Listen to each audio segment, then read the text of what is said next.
I am catching a flight right after this, so I'm just going to tell my panelists in advance you were exceedingly insightful. Thank you for everything that you shared. I learned a ton, and it was much better than the previous BaaS panel. Even though this is the second, as Jonah pointed out, there's a lot to cover in, as Alex Johnson likes to call it, BaaS Island, which is no place for tourists. And so kicking off, rather than just saying their names, which you can read that behind me, I'd like to give a little bit of context. So Ashwin is at FS Vector. He focuses on risk and compliance, but primarily focused on the fintech side. Also, he is an ex-regulator. Next to him, Kareem Saleh at FairPlay, software that helps banks validate their models, fintechs validate their models, and also sits in between banks trying to validate fintech models, has never been a regulator. Next to him, Quan, who is an investor, focused on fintech, was a regulator. And on the very end, we have Kirsten Muetzel, who is focused on risk and compliance, primarily towards the bank side of the bank-fintech relationship, also formerly a regulator. I am Jason Henrichs. I run a consortium of community banks and also co-host the the Breaking Banks podcast, and I have never been a regulator. So maybe Kareem and I should be sitting to the side. All right. So I think Jonah made a really good point, detailed out just the sheer number of actions that have happened. And Phil had also made the point, we're in a very different world than 18 months ago. And I want to start, and Kirsten, we're going to work with you and come this direction. For all of this activity, do you feel like the regulatory world is becoming more or less uncertain?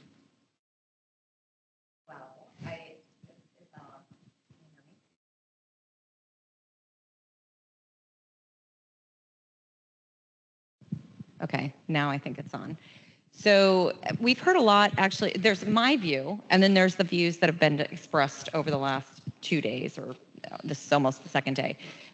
I definitely think that there's uncertainty, and that is happening because of the quick succession of enforcement actions that are coming out against banks, and that the banks are uncertain whether there are quote unquote bad actors that are getting those enforcement actions, or whether it is a statement by the regulatory agencies that they don't like these activities, period. So my view is that there is increasing uncertainty in the banks about what the regulators think. So I think there's definitely certainty in the sense that there will be more enforcement actions, and there will be more statements, and it's going to be much harder for fintechs that want to actually work with the sponsor bank to launch their financial products and services.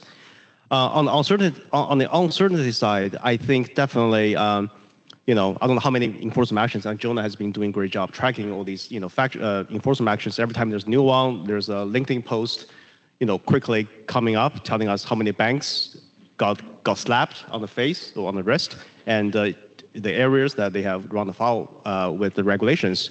But the question has always been, who's the next?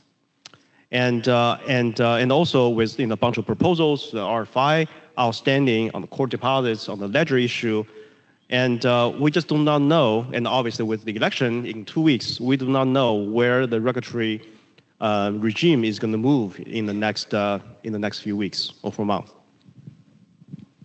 Yeah, from where I sit on, with respect to issues of algorithmic fairness and model validation, I think there's more certainty in the sense that like some of the recent consent orders have provided really a roadmap for at least, what the expectations are with respect to compliance in those areas. Frankly, I feel a little bit like the economist who predicted, 10 of the last 5 recessions. Like I think that compliance has been, especially in the banking as a service ecosystem, has been an area that's been under-invested in. And for those of us who have been kind of saying, hey, we think that you can't have decisioning systems for the AI era and compliance from the Stone Age. Like those two things just, that's an imbalance that we'll have to rectify. And so from my perspective, I see some of this, the recent consent orders as just kind of like us playing catch up in an area, frankly, where there was underinvestment. If you're asking globally, Yesterday morning, I thought there was great certainty on the 1033 rule. By yesterday evening, substantial uncertainty had been introduced. I think, look, the industry changes so fast. And so, and regulators will always not move as fast. And so there's just going to be more turbulence. So I think we'll always just continue to be on this path of more uncertainty on what's expected. We just have to figure out new models of making that work. Well, one of the things that came up on the prior panel, and I think was floated but not drilled down on, is this idea of standards, though, and this idea that standards should be the thing that brings certainty to this. And we'll start with you, since you're right there. Can we actually? Who should be doing the standards, and can we actually do it in a way in a world that's moving so fast that they're meaningful? Yeah, I think we can. At FS Vector, we're partnering to sort of launch a kind of coalition of CFES, which is a coalition of financial ecosystem standards, to sort of get fintechs, certain standards that they can then represent to bank partners. I think more broadly, though, and again, going back to my sort of half joke about the 1033 rule, much of that rule was premised on self-governance going forward. And I do think with political changes on in terms of who runs the agencies and sort of, again, this kind of turbulence at the executive and legislative branches, I do think it's sort of imperative on the industry to find better ways to self-govern, right? And so whether or not that's standards. Now, to your second part of your question, how do you do that in a fair way? When we proposed the 1033 rules, we sort of said it's got to be consensus-based, it's got to have a broader range of stakeholders. That necessarily slows things down. So you got to find a balance. Like by 14 years? Yeah. Well, not the rule, but I think it'll slow things down in terms of how quickly decisions can be made.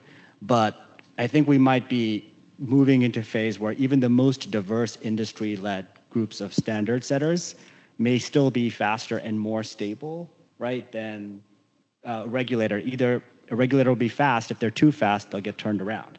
So I think we're probably moving increasingly into that era. Whether or not it's officially blessed as standard setting organizations is a separate question, but norms should be evolving in that direction. Kirsten, I know you have some strong thoughts on this. Oh, I have strong thoughts on many things. So we've talked about standards since the beginning of this year, and I'm really encouraged by the prior panel. I did not expect to hear some of the things that we did, and I mean the prior panel that talked about middleware. Really encouraging that as went down each one of the seats, that the middleware providers, including Treasury Prime, Synctera, and Unit, all said that they were in favor of being examined through primarily the Federal Reserve has the ability for operational risk exams to go into those ledger providers. So the idea that we've discussed in the past, and that I'm excited to hear so much more about in the conference here, is that there can be the standards set as a coalition on the technology side, like FS Vector is doing. I think that's fantastic that there can be a self-attestation around that on the tech side. I also think there needs to be some type of coalition on the bank side, meaning if I'm a bank member or a bank in Texas, let's say, and I'm going to partner with tech companies, I want to make sure that I adopt the standards that signal to my regulatory agencies that I take this seriously. So as of now, there is no formal guidance that is like a checklist, kind of like you'd have for an ALLL methodology. So instead, what you can do is either read all these enforcement actions that Jonah has done such a great job of tracking and kind of create your own checklist from that, or you can create some type of a coalition with other banks that have learned their lessons and adopt those as minimum standards from the bank side, and then only partner with tech companies that have ascribed to those FS Vector, CEFS type of standards. So yes, I'm all about standards and rules. So I actually have I think it's our common goal to make this panel a little bit more spicy. Anyway, so I tend to hold a slightly different view from Ashwin and Kirsten. I do, so let me just start by saying, I think standards, industry standards are a good thing. Especially we see this is what's happening with 1033. But I think in this case, the challenge here is, well, with regard to 1033, we're talking about technical standards, right? How are you supposed to design an API?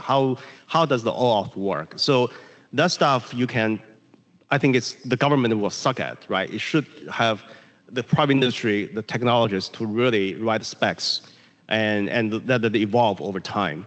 But I think in this case, I think a lot of problems are really what I call principle based.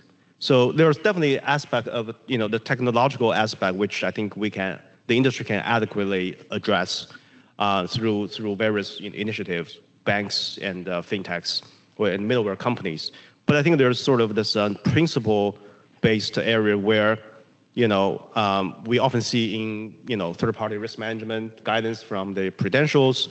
I think that part is going to be very difficult. How do you really have a SRO really certify, and then you bring to the OCC or the Fed and FDIC or a state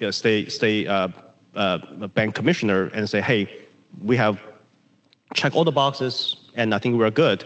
That may not be enough because I cannot see in a world where the prudentials are going to bless those stuff. On the second point, I think just sort of how we try to get out of this mess today. I think if this was a couple of years ago when the problem was not as sort of manifested as it is now, I think the regulators probably will be more willing to defer to the industry to solve the problem. But now with so many enforcement actions, with the Synapse fiasco still playing out in court, hundreds of thousands of consumers still do not have access to their own money. I think it's just getting extremely difficult for any regulator to say, I trust you guys can solve the problem. I'm going to, take a back seat.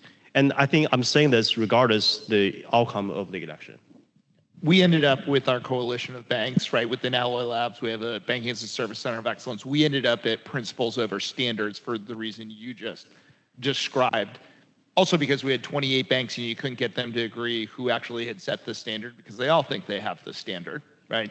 And there's a lot of ambiguity within that. And Kareem, that leads me to you because I think you sit in the middle of this, right? When you talk about what FairPlay does in terms of like the fair lending, right? Like you can be pitted almost between the two, between a bank and the fintech in terms of what the model says. And how do you adjudicate that? Yeah, it's very hard because there's like no guidance on a bunch of these critical questions. Like, what definition of fairness should we apply? What's the threshold for fair versus unfair? When should we search for a mostly fair? Yeah. Right. I mean, like we will sometimes hire new people into the company who don't have a background necessarily in fair lending or algorithmic validation, and they'll be like, so, like, what are the rules? And be like, well, there's these like rules of thumb. They're like mostly understood by the handful of lawyers in Washington who kind of like do this work. And it's kind of insane that, like, in a democracy, that, like, that's how bank supervision works. So I think that we, by the way, very supportive of this initiative that undertaken by FS Vector. I think that we would do very well to have, whether it's principles-based or sort of more prescriptive standards on these questions of algorithmic bias, model validation, et cetera. And I think it would do a lot to promote mutual understanding, both between the banks and the fintechs, but also the regulators, because sometimes, as between even the prudentials, we work with a lot of the players in the banking as a service ecosystem, and like the OCC likes the denial odds ratio, and the FDIC likes marginal effects, and like depending on who you're talking to at the CFPB, you might get a different answer on a different day. We really need to bring some coherence to this ecosystem if it's going to be viable. So you brought up the new employees looking for the rules of the road. Let's bring up the new entrants looking for the rules of the road. So Cornerstone just published a study saying 7% of banks say they work in the bank sponsorship space already, which seems exceedingly high to me by my basic math, but that's what they say. But 14%, right? So almost a tripling of the existing number say they're exploring it for 2025. Now we're in this weird space where simultaneously we're seeing a contraction, either because, like 5-Star New York saying, hey, it's too expensive and not core to our business. We don't want to make that investment to go do it. And then others are saying, hey, we're getting into it. We don't have clear rules and the standards or principles to follow. Kirsten, what advice would you give for that 14% that say, hey, we're looking to get in? Ashwin, you're next, by the way. So think of your answer. Yeah. So when I speak to banks that have not yet entered into some of these, what I would call novel activities per the SR letter that came out and defined it, meaning somebody, you're going to allow some third party to have APIs and connect into your core IT infrastructure, which typically in my mind means your core banking system. When I speak to those banks, I talk about getting the right people in the room around them. So during some of the panels today and yesterday, there were comments made about lack of resources in community banks and the personnel costs and the idea that community banks might not have a full IT department. They might outsource IT. Community banks might not have a treasurer. They might outsource asset liability management. In the same way, if a community bank is looking to get into novel activities, first, start having open, transparent conversations with your regulators, with your agencies, and not just with the innovation group, but actually with your supervisors that come out, whether it's on an 18-month schedule, give them a call, let them know, hey, we're exploring this idea, but also surround yourself with people who have already gone through this process, right? So start talking to the Jonahs of the world or the various people at FS Vector that have learned from actually working in either the bank side or the tech side, and start talking to other banks that have already learned their lessons. So I think that sometimes people who have, the banks that have received an enforcement action, so they've received that public slapping, sometimes become a pariah in the industry. I think the opposite should happen. I think people should extend their hand and say, hey, what have you learned from this experience? So that would be a starter. I have to push back on that before you go. I think you actually have to look at intent. There's some where it happens, right? Like I think of Cross River and the UDEP, and like we did a great podcast with Gills on this, where we talked about he views it as a stepping stone, not a stumbling block on how do we get better at what we do. But I think there are also cases where you can say it was either flagrant in their disregard for safe and sound practices, or I'd say there's a middle ground too, where it's also ignorant. If you are a small bank that can barely staff these things, banking as a service might not be for you. But so I mean, yes, I think this is really a tough question for those community banks that really want to survive, and not to mention strive, right? So they want to survive, and the digital transformation is happening, has been happening, and those who do not want to get on this bandwagon, they're going to be left behind forever. They will die or they will merge. So for the 14% of the banks, if they truly want to get into this space, I think unfortunately they got to, figure a way to work with, providers. Some of the guys from the previous panel, the middleware companies. Many of them, I think all of them actually are trying to pivot, right? So being a middleware company between fintechs and banks, now they are trying to be a service provider for banks, because these guys can really bring the technological, development, the resources, the talent to help banks stand up those programs. And the banks, of course, still have to own those programs, and they still have to invest in compliance, because that's really their job. Short answer was hire service providers. Okay.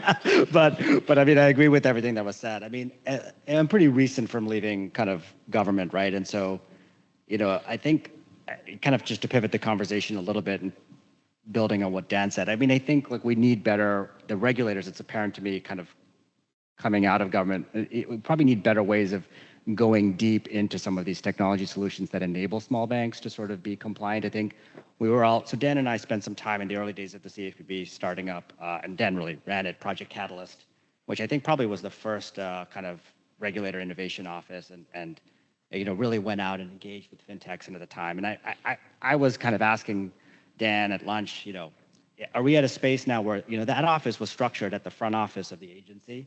It was out there to get to San Francisco, talk to innovative business models, et cetera. But it was never it was removed by a couple of degrees from the actual people running exams. And we're at a point now where I think there's just a lot more infrastructure build and solutions like Kareem's company. And I think there's still that gap, right? There's still that gap where the line examiners are not necessarily, completely fluent with the solutions that actually enhance compliance.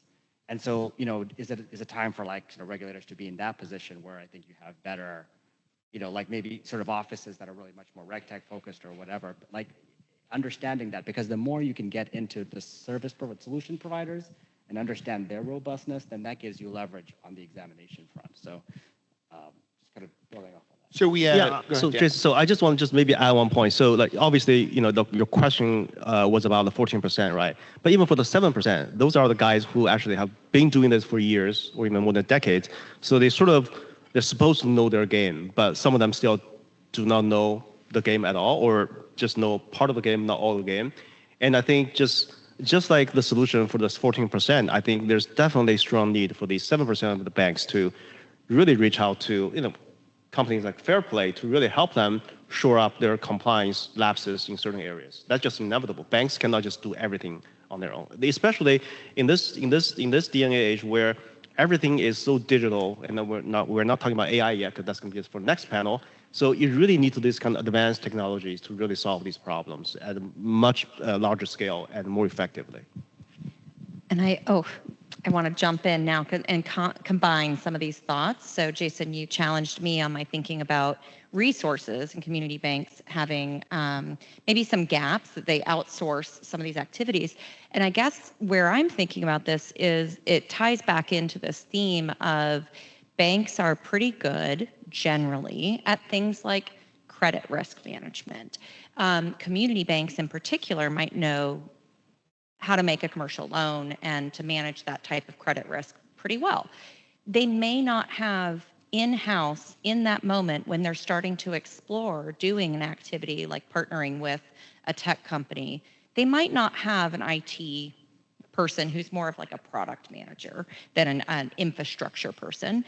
They might not have a treasurer to manage the liquidity risk associated with this, or somebody to do more sophisticated capital planning. But what they can do is, one, I'm a proponent of the middleware kind of companies. So they could reach out to one of those companies that was on here before and learn from Unit, Synctera, Treasury Prime, or another one about how to do some of this integration.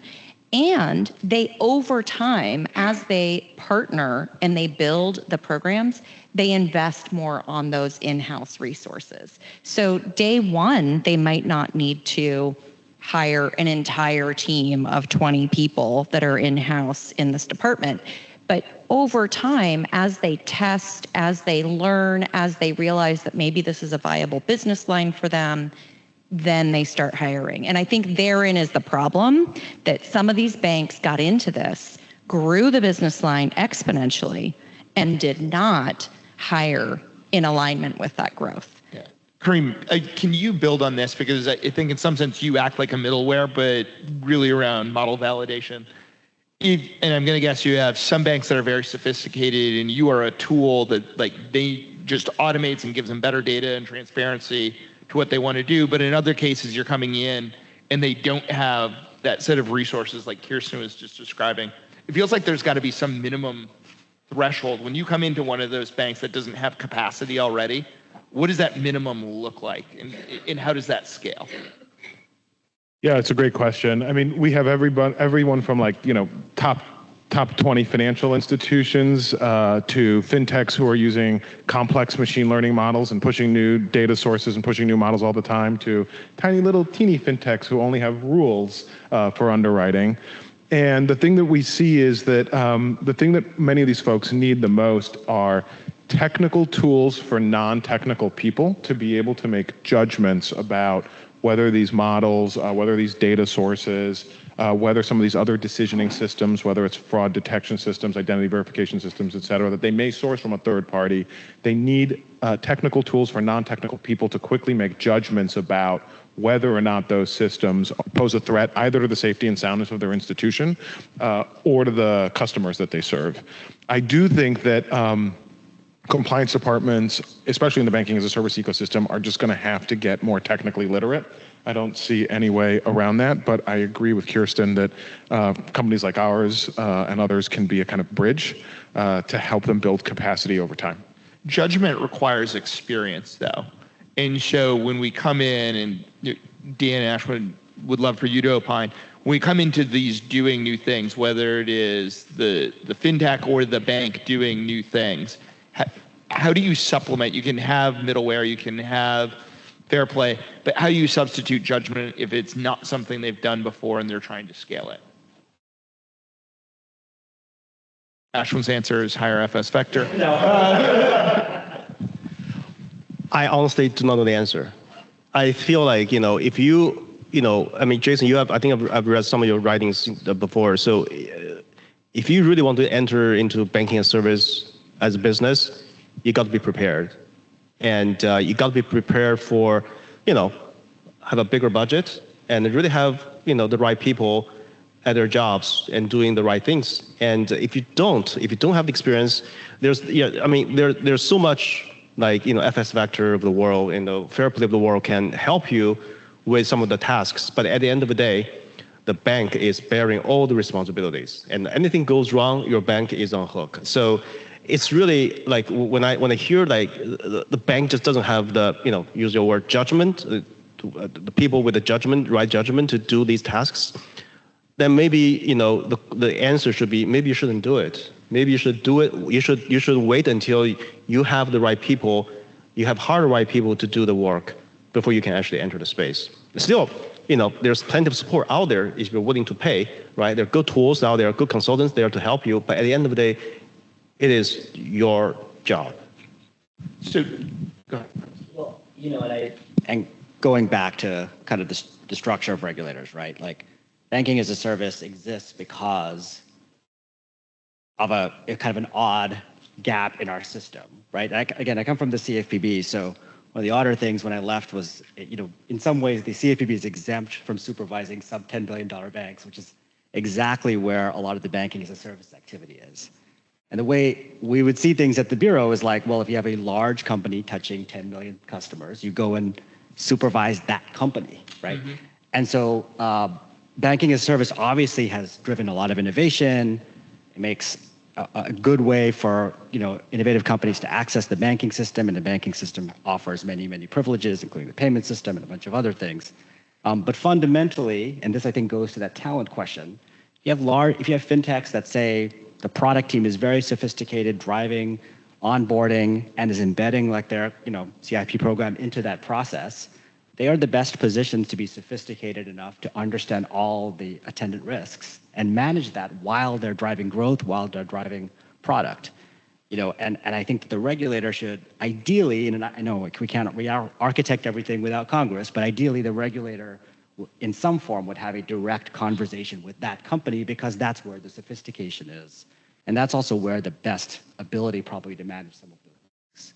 So it just strikes me still a little odd that you have this, partner, large company off sometimes, not always large, but sometimes, and then partnering with a small bank, and then, 3 layers of people talking policies and procedures all the way back to a prudential examiner to achieve a oversight of a public policy risk. It feels quite attenuated. And I think it'll always be fragile as a result. To some extent, we can talk standards and all, but it'll always until, and this sort of various people in this conference have talked about alternative federal models or other kind of regimes. But I think until you kind of break through that structural thing, I think you'll always have some problems. Kirsten, do you have something to add there? Yeah, because I think one of the things that is coming up here, so from the CFPB's perspective, it's there is that layer, the $10 billion mark, and then that kind of aligns with the threshold for at least what I'm most familiar with the Federal Reserve. That $10 billion mark is where not only the Durbin Amendment kicked in, but also the community bank examiners. So this comes back to earlier this year, somebody had this great phrase, and so this is not my ingenuity, but I love the phrase that complexity is now divorced from asset size. So let's break that down. Complexity is that these community banks that are less than $10 billion in asset size are actually in need of a much more sophisticated risk management infrastructure. And that means the tools and the technology, it means the people and the insight, it means the board oversight. So when they're getting into these things, we should not be thinking anymore about this regulatory paradigm of a $10 billion mark when we're examining institutions doing this, which I think the agencies have indicated by at least the Federal Reserve in particular with the novel activities designation and then with the OCC creating their group for novel activities. I think that's part of the answer and we're getting there. And one of the reasons we're seeing a quick succession of enforcement actions is I think that we have now caught up in the cycle where examiners are understanding these activities are not necessarily, a bank that's $1.2 billion in asset size, but has the same level of transaction volumes as a bank 15 times larger than that. The examiners have caught on to that. So we actually, for everyone who either finished novel activities or large and complex, ironically, one of our banks is sub $1 billion and is large and complex in that, but we found that if you looked at the level of rigor that they were looking for from enterprise risk management subcommittees, at the board level, et cetera, it's much more like being a $20 to $50 billion bank. Was kind of the benchmark. They said if you look at how those banks are examined, that's what it looks like. Before we run out of time, I want to run into a hot topic that I think is facing the industry, which is we are going to see banks exit and banks getting in that programs want to move because they either don't feel comfortable with the bank or they're getting, they want business continuity and need another bank. But this poses a really interesting problem because if you were to go acquire, someone's book, I'd say, hey, I'm going to go do an assessment of what I think is actually in there, and I'm going to take a discount to say, what do I think I'm going to need to charge off? Very different when I'm taking over a book of business that is not a set of loans with underwriting because there are no standards here. And now we have uncapped liabilities related to KYC, KYB, BSA, AML, Reg E things that had happened before. What happens in a world where I don't think most had contemplated that, we all kind of knew it. We wanted to disbelieve that things do not always go up and to the right and you raise more funding and, banks that get into it are going to stay into it. Each of you, as we're, down to the last couple of minutes, let's kind of go, how do you see this playing out, right? Like if you put on your crystal ball, regardless of what the election says, it's a fact that we have a bunch of startups that raise too much money at too high of a price with unsustainable business models and banks that are getting in and banks that are getting out. How do we deal with this lack of regulatory clarity on how you move and expand programs? Okay, I'll go first. So I honestly, I can tell you, Jason, as a fund, we actually have refrained from investing in direct-to-consumer businesses in fintech because I think just so hard. It's just regulatory compliance. It's always very capital intensive. Now with this banking and service turmoil, that's just not the place for us to really play. And I'd rather invest in companies like FairPlay, which is providing a solution to this mess and other less regulated spaces. So I honestly do not know how the thing is going to resolve on its own because. Again, absent, regardless which way the election goes, I think these problems. I think it's really not political per se, right? It's not political. It's not, when the customers lose access to their money, you as a regulator, you're not gonna sleep well, whether you're Republican or Democrat. That's just the the fact. But I do hope that agencies, especially these outstanding RFIs and the proposals, agencies will come to mind.